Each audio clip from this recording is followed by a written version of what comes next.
Lokvani news network, बातमी मागची बित्तम बातमी। माजी आमदार विक्रम सावंत यांनी पीडितेच्या कुटुंबियांचे सांत्वन करत केले आर्थिक मदत। सामाजिक बांधिलकी म्हणून आर्थिक मदत। जत तालुक्यातील करजगी येथे दिनांक 6 रोजी एका नराधमाने अल्पसंख्याक समाजातील 4 वर्षीय एका चिमुरडीवर अत्याचार करून खून केल्याची घटना घडली। या घटनेनंतर तालुक्यातच नव्हे तर संपूर्ण सांगली जिल्ह्यासह महाराष्ट्रात याचे पडसाद उमटलेत। घटनेनंतर जतचे माजी आमदार विक्रम सावंत यांनी करजगी येथे जाऊन त्या कुटुंबियांची भेट घेत त्यांचे सांत्वन केले व सामाजिक बांधिलकी म्हणून आर्थिक मदत देखील केली।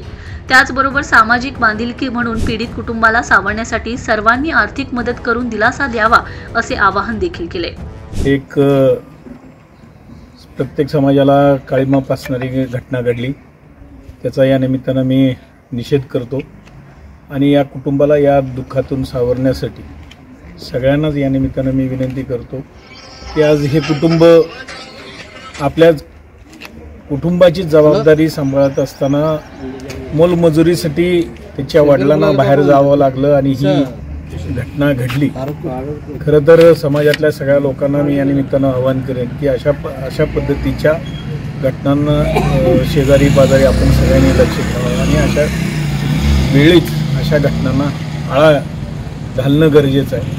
एक सामाजिक बांधिलकी म्हणून आपण सगळ्यांनी या कुटुंबाला या दुःखातून सावरण्यासाठी आज आम्ही या निमित्तानं थोडीफार त्यांना एक 50,000ची कॅशची आर्थिक मदत करतोय आणि या निमित्तानं या कुटुंबाला सावरण्यासाठी मदत करतोय आणि त्याचबरोबर सगळ्या जनतेला सुद्धा आम्ही या निमित्तानं विनंती करतो की अशा पद्धतीने या कुटुंबाला या दुःखातून सावरण्यासाठी आर्थिक मदत सगळ्यांनी करावी अशी विनंती।